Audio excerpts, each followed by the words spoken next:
Hello my dear students, स्वागत है एक बार फिर से आपका अपने चैनल फिजिक्स बाय एस के वशिष्ठ में। मेरे प्यारे बच्चों, आज हम लोग क्लास 12th की फिजिक्स का पहला चैप्टर स्टार्ट करेंगे। जी हाँ, क्लास 12th की फिजिक्स का पहला चैप्टर आपके स्क्रीन पे दिख रहा है। चैप्टर का नाम है इलेक्ट्रोस्टैटिक्स। मेरे प्यारे बच्चों, जी हाँ, चैप्टर का नाम है इलेक्ट्रोस्टैटिक्स। चलिए इसको समझने की कोशिश करते हैं। सबसे पहले इलेक्ट्रोस्टैटिक्स वर्ड को समझते हैं कि इलेक्ट्रोस्टैटिक्स वर्ड है क्या, इसमें हम लोग क्या पढ़ने वाले हैं, इसके बारे में समझते हैं, है ना।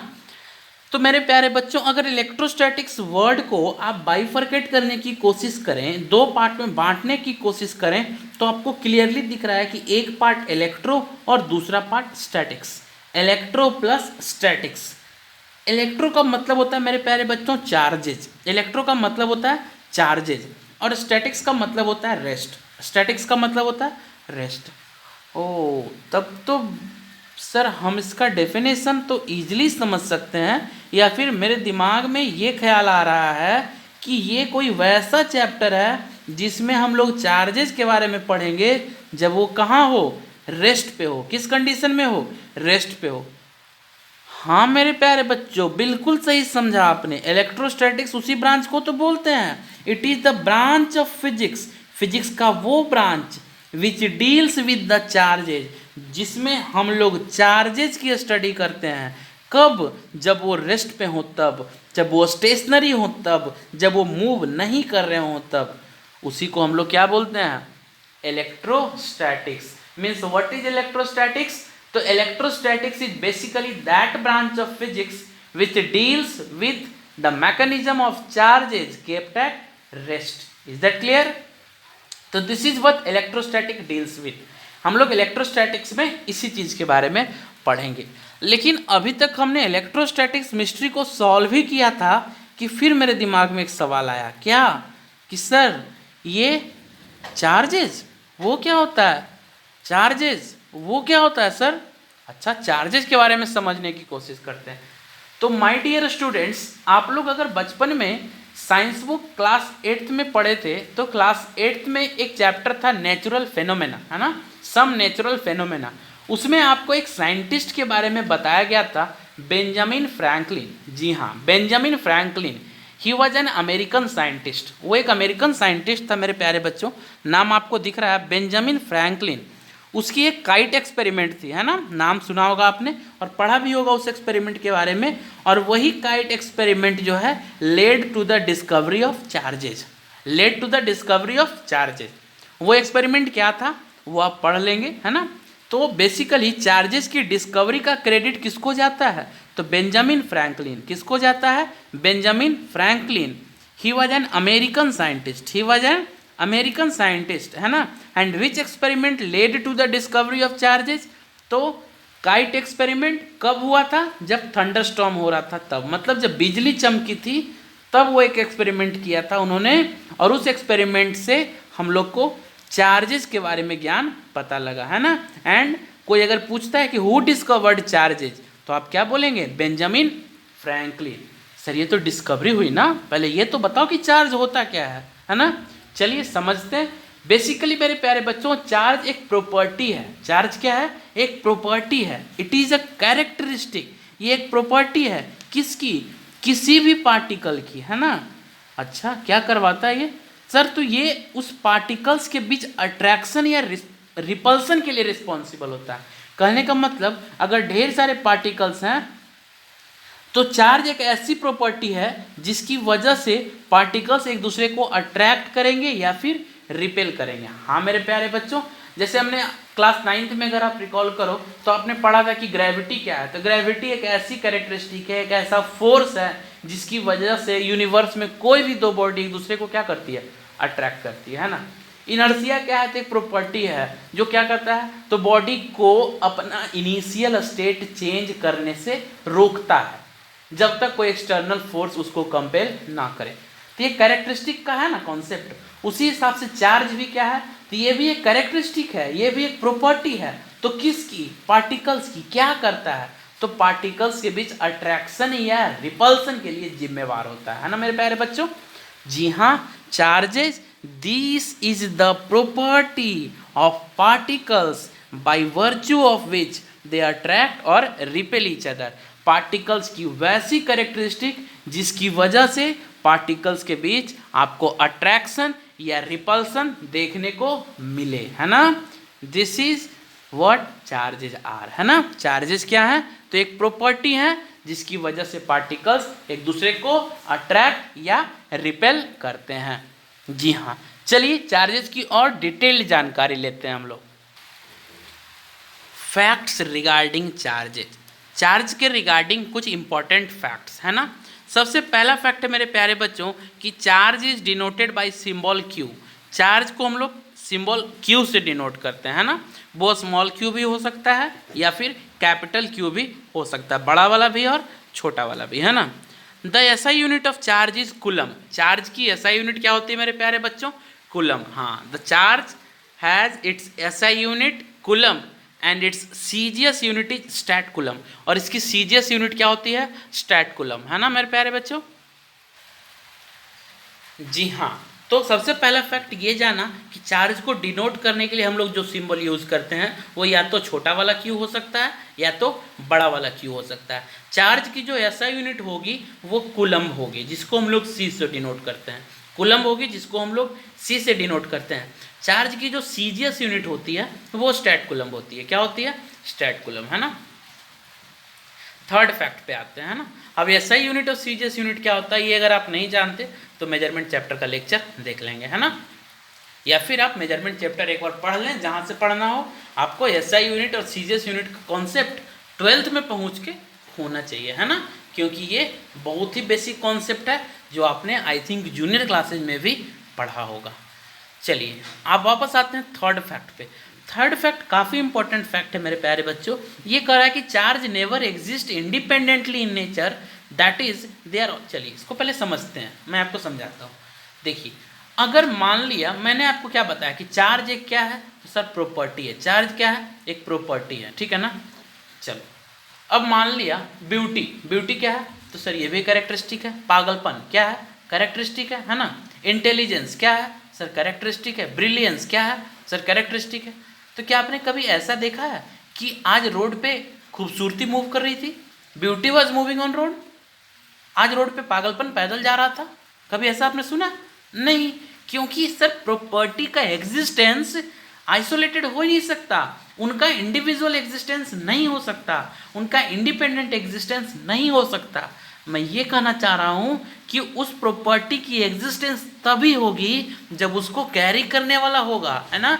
मतलब खूबसूरती अकेले एग्जिस्ट नहीं करती, कोई खूबसूरत बंदा या बंदी हो सकती है ना। पागलपन अकेले एग्जिस्ट नहीं करता, कोई बंदा होगा जो पागलपन को कैरी कर रहा होगा। मतलब किसी भी प्रॉपर्टी का इंडिपेंडेंट एग्जिस्टेंस नहीं है मेरे प्यारे बच्चों। और उसी प्रकार क्योंकि चार्ज भी एक प्रॉपर्टी है, इसलिए वो भी कभी इंडिपेंडेंटली एग्जिस्ट नहीं करेगा। उसको कैरी करने वाला कोई चाहिए, या तो वो पार्टिकल होंगी या तो कोई बॉडी होगा जिसको हम लोग चार्ज पार्टिकल या फिर चार्ज बॉडी बोलते हैं, है ना। तो मैंने लिख दिया है कि charge never exist independently in nature, कभी भी नेचर में इंडिपेंडेंटली वो एग्जिस्ट नहीं करता। They are always carried by some particle और सम बॉडी, उसको कैरी करने वाला कोई पार्टिकल या कोई बॉडी होना चाहिए, which is known as charge particle, जिसको हम लोग चार्ज पार्टिकल या फिर चार्ज बॉडी बोलेंगे, है ना। Is that clear?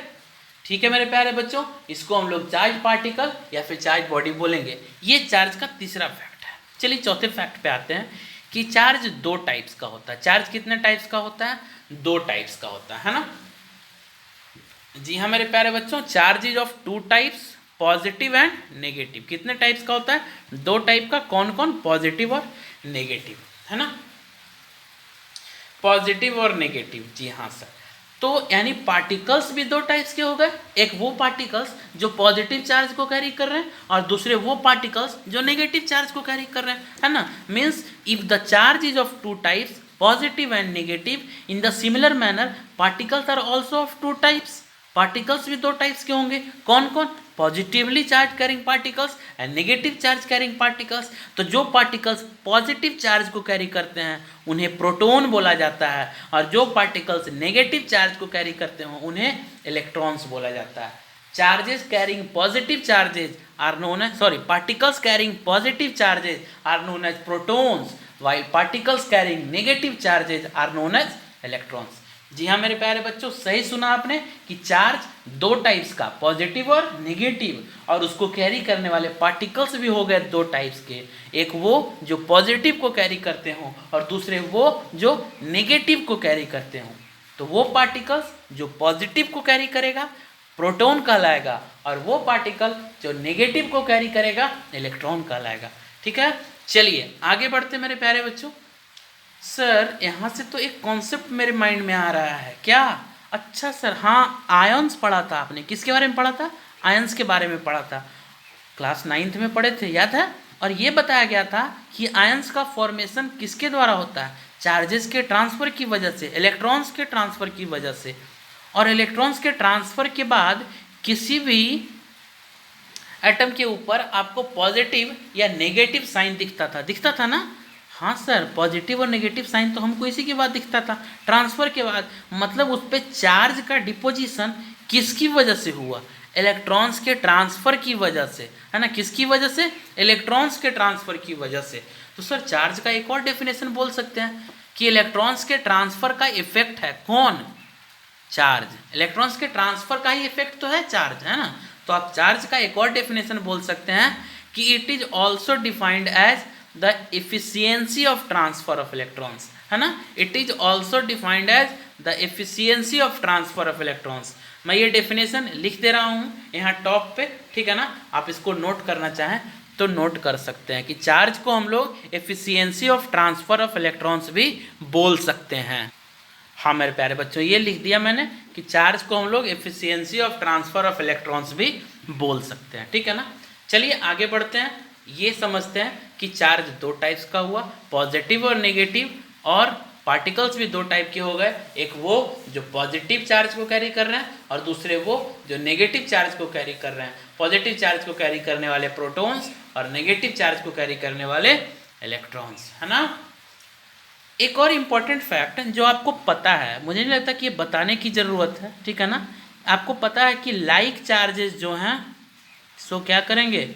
Repel. Like charges जो क्या करते हैं? रिपेल। और जो अनलाइक चार्जेस होते हैं वो एक दूसरे को क्या करते हैं? अट्रैक्ट, है ना? Like charges repel and unlike charges attract. कहने का मतलब कि अगर दो पॉजिटिव चार्ज है तो उनके बीच रिपल्सन होगा। रिपल्सन बोले तो सर दोनों एक दूसरे से दूर भागेंगे। मतलब अगर पॉजिटिव चार्ज और positive charge repel each other और पॉजिटिव चार्ज और negative charge will attract each other. ये हम लोग बचपन में भी पढ़े थे कि लाइक चार्जेस के बीच रिपल्सन और अनलाइक चार्जेस के बीच अट्रैक्शन। क्लास 6 में 7th में जब जब हमने चार्ज के बारे में पढ़ा तब तब हमने ये कॉन्सेप्ट भी सीखा था कि like charges repel each other and unlike charges attract each other, है ना? चलिए बढ़ते हैं अगली कैरेक्टरिस्टिक की ओर, अगले फैक्ट की ओर रिगार्डिंग चार्ज। इसमें हम लोग ये देख रहे हैं कि एक प्रोटॉन और एक इलेक्ट्रॉन दोनों चार्ज तो कैरी करता है, लेकिन प्रोटॉन कितना चार्ज कैरी करता है और इलेक्ट्रॉन कितना चार्ज कैरी करता है। तो ये लिख दिया मैंने कि एक प्रोटॉन 1.6 × 10⁻⁻19 कूलम का पॉजिटिव चार्ज कैरी करता है, जबकि एक इलेक्ट्रॉन उतने ही मैग्नीट्यूड का नेगेटिव चार्ज कैरी करता है। मतलब अगर पूछें कि प्रोटॉन और इलेक्ट्रॉन के चार्जेस का मैग्नीट्यूड तो सर सेम होता है, लेकिन दोनों का नेचर अपोजिट होता है। Proton carries positive while an electron carries negative charge. Is that clear? इसको हम लोग दूसरे लैंग्वेज में ऐसे लिख सकते हैं कि प्रोटॉन चार्ज कैरी करता है कितना? तो सर प्लस 1.6 × 10⁻⁻19 कूलम, जबकि अगर इलेक्ट्रॉन की बात की जाए तो वो कैरी करता है कितना चार्ज? -1.6 × 10⁻⁻19 कूलम। मतलब सर दोनों में अंतर है बाबू, है ना बच्चों? देखिए दोनों स्टेटमेंट में अंतर है। अगर आप बता रहे हो कि इलेक्ट्रॉन कैरीज ए नेगेटिव चार्ज, मतलब नेचर आपने पहले ही बता दिया, तो आपको सिर्फ मैग्नीट्यूड लिखनी पड़ेगी। पॉजिटिव चार्ज नेचर आपने पहले ही बता दिया, तो आपको सिर्फ मैग्नीट्यूड लिखनी पड़ेगी। लेकिन अगर आपने ये बताया कि प्रोटॉन कैरीज अ चार्ज, तो आपको नेचर और मैग्नीट्यूड लिखना होगा। इलेक्ट्रॉन कैरीज अ चार्ज, तो आपको नेचर और मैग्नीट्यूड दोनों लिखना होगा।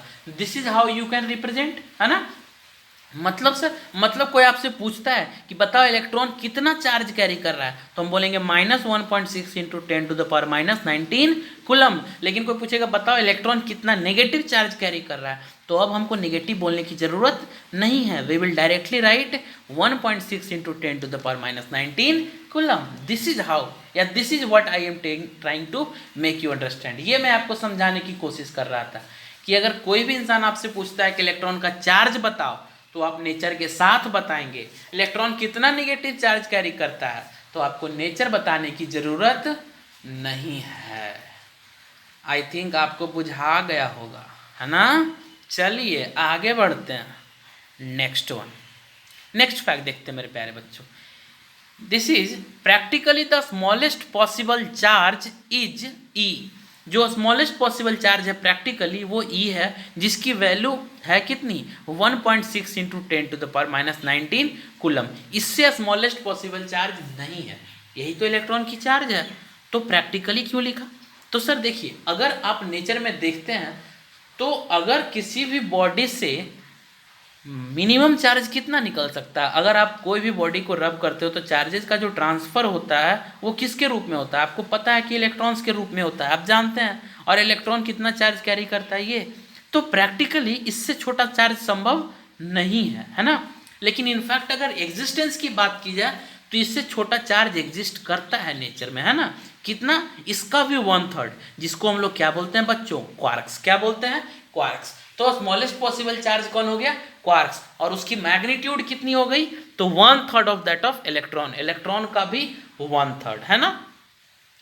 अब अगर बताइए ये स्मॉलेस्ट पॉसिबल चार्ज है, इसको अगर आप ई से डिनोट करते हैं तो क्या प्रोटॉन ई पे पॉजिटिव चार्ज ऐसे लिख के डिनोट किया जा सकता है, और इलेक्ट्रॉन को इसके ऊपर नेगेटिव चार्ज लिख के डिनोट किया जा सकता है। क्या ये इलेक्ट्रॉन होगा, जी हाँ। क्या ये प्रोटॉन होगा, जी हाँ। क्या ये स्मॉलेस्ट मैग्नीट्यूड वाला चार्ज है, जी हाँ। क्या ये क्वार्क्स है, हाँ सर।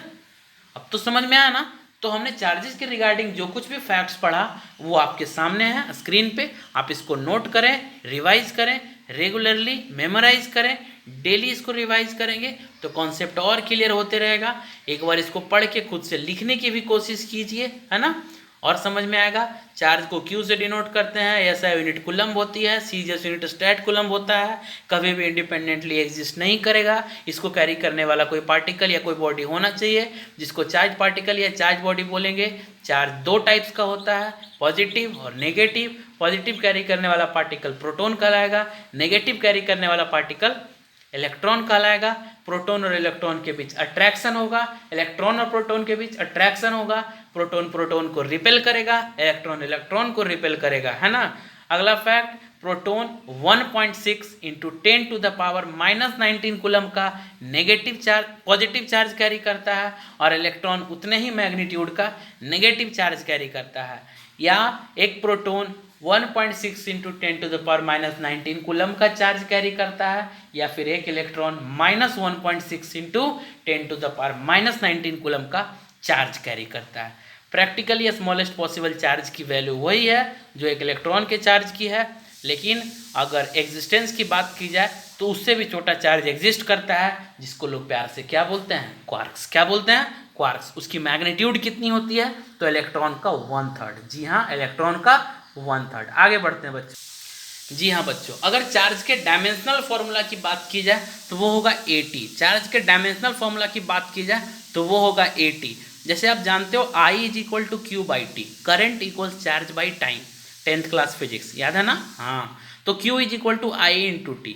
फंडामेंटल I की डायमेंशन A, T का डायमेंशन T, है ना। तो फिर चार्ज का क्या हो गया 80। This is the dimensional formula of charge.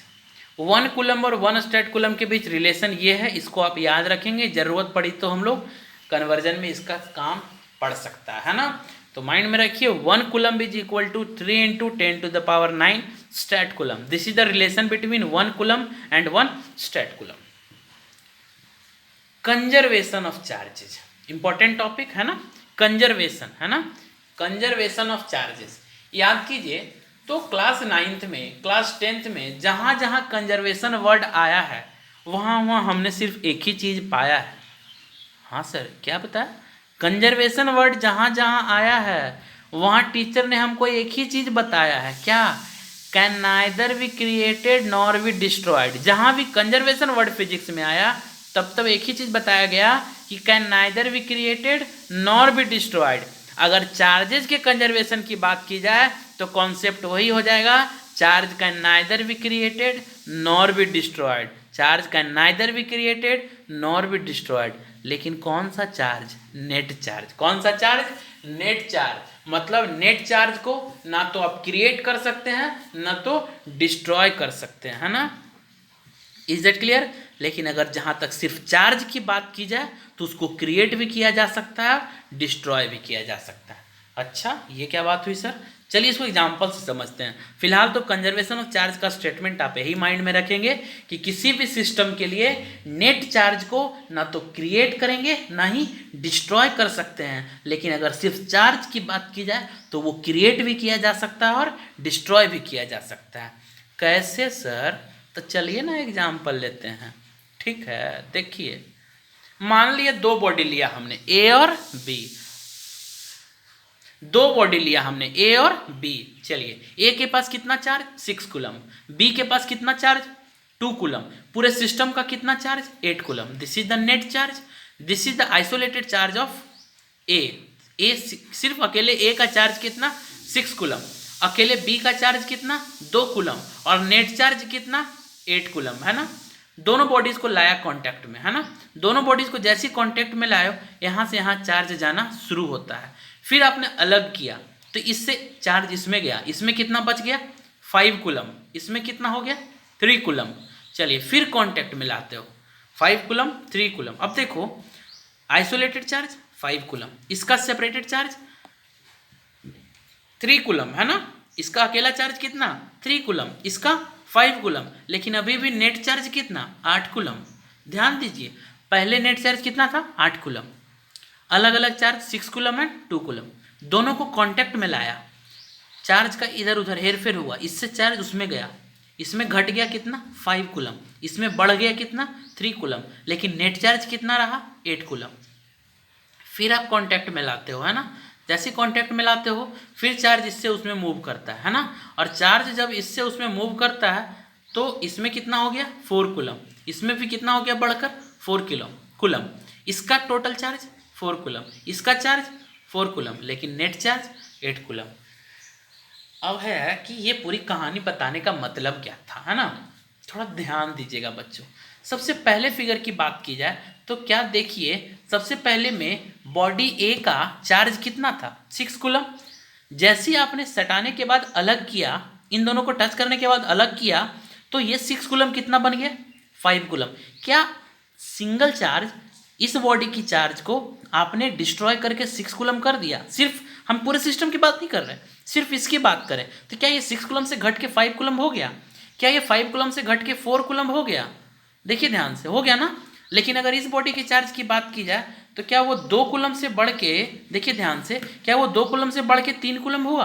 क्या वो 3 कूलम से बढ़ के 4 कूलम हुआ? हाँ सर। तो क्या चार्ज को आप इस केस में क्रिएट नहीं कर रहे?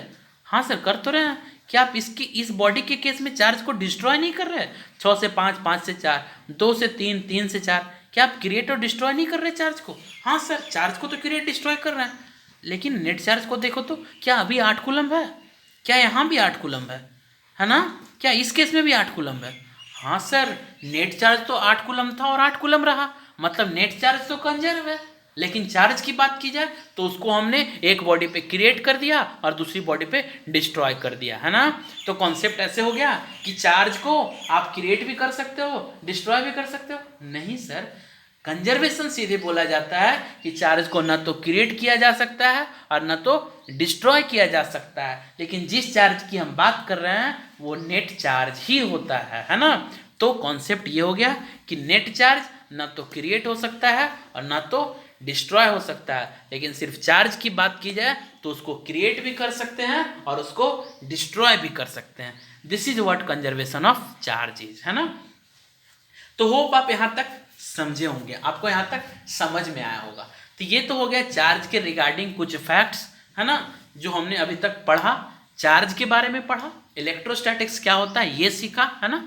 आप जो अगर अभी तक आपने नोट नहीं किया हो तो आप नोट कर लीजिए, है ना। हम लोगों ने इलेक्ट्रोस्टैटिक्स के बारे में जाना कि व्हाट इज इलेक्ट्रोस्टैटिक्स, उसके बाद हमने ये जाना कि चार्ज क्या होता है, फिर हमने ये जाना कि चार्ज की कैरेक्टरिस्टिक क्या क्या होती है, उसमें हमने ढेर सारी जानकारी ली, है ना। अगली क्लास में हम लोग क्वांटाइजेशन ऑफ चार्ज स्टार्ट करेंगे मेरे प्यारे बच्चों। एक इंपॉर्टेंट टॉपिक है क्वांटाइजेशन ऑफ चार्ज, आप पढ़ कर आइएगा ताकि और अच्छे से समझ में आए, ठीक है। आज तक के टॉपिक में या फिर इस लेक्चर के टॉपिक में अगर कोई भी डाउट हो आपको तो आप मेरे से ग्रुप में, चैनल में पूछ सकते हैं, और व्हाट्सएप ग्रुप पे भी आप मेरे से डाउट्स क्लियर कर सकते हैं। आप अगर उस व्हाट्सएप ग्रुप में जुड़ना चाहते हैं जो इस चैनल का है तो आप इस नंबर पे हाय लिखकर मैसेज कर दीजिए, मैं आपको लिंक शेयर कर दूंगा, है ना।